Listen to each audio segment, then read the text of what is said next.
Good morning বন্ধুরা। তো এই যে দেখো, ঘুমের থেকে উঠলাম, কাপড় টাপড় ছেড়ে তারপরে চলে আসলাম রান্নাঘরে। পাশে কাজ সেরে ডেলি যেটা রুটিন, সকালে উঠেই কাজের চিন্তা। তো এই যে দেখো, রুটি বানাতে হয়, বরের সুগার, তাই দুই টাইম রুটি। জানি না কিসের জন্য আমার খালি মুখে ভেজে যায় কিছু কথা বলতেই। আগের ভিডিওটা তো সেম হয়েছে, আজকেও হচ্ছে, তো সরি।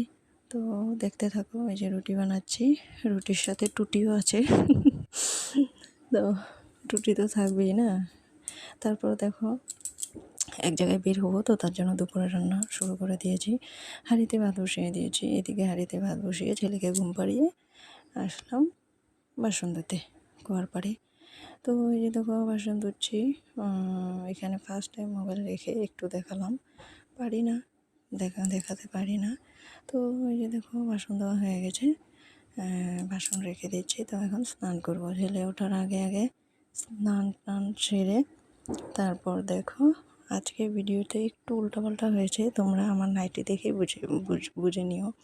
তো ওই যে থেকে স্নান করে চলে আসলাম। তারপর দেখো, ছোটোকালে যে আমরা ছেঁড়া বেলুন দিয়ে আবার ছোটো বেলুন বানাতে হয়, তো এটা আমার ছেলের খুব শখ, তাকে বানিয়ে দিতেই হবে।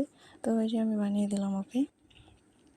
তারপর দেখো, ওর জন্য একটু ভাত নিয়ে এসেছিলাম। এই যে দেখো, এই জায়গাটা উল্টা হয়ে গেছে। এটা হলো, আমি স্নান করার আগে ছেলেকে স্নান করিয়েছি, স্নান করিয়ে রেডি করে তারপর আমি স্নান করেছি। ও ঘুম থেকে উঠে গেছিলো, তাই তারপরে যে তোকে রান্না টান্না সেরে, খাওয়া দাওয়া সেরে এই যে চলে গেলাম একটু মার্কেটে, একটু যাব মলে। মলের থেকে চলে এসেছি। ওই যে মলের থেকে ছেলে বেলুন নিয়ে এসেছে, মলে দুর্গাপূজার জন্য বেলুন লাগিয়েছে, তো ছিল, ওর লাগে, তো ওরা ওকে দিয়ে দিয়েছে।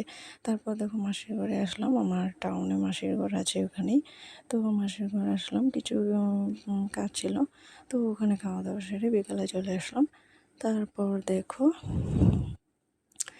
বিকালে চলে আসলাম, তারপর দেখো রাত্রের ডিউটি, বিছানা করছি ছেলের জন্য। ছেলে ঘুমিয়ে পড়েছে, বিছানা করেছি, তো ও ঘুমাবে, ওকে বিছানা করে মশারি করে ওকে ঘুম পাড়াবো। তারপর যাবো, আবার বললাম না, 2 টাইম রুটি বানানোর ডিউটি, পরে বর আসলে পরের জন্য রুটি বানাবো।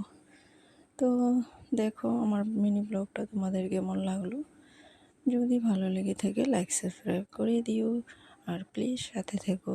তোমরা যদি সাথে থাকো তাহলে আমি আর একটু সাহস পাবো, আমি আর একটু চেষ্টা করব। তো টাটা, বাই বাই, ভালো থাকো, সুস্থ থাকো।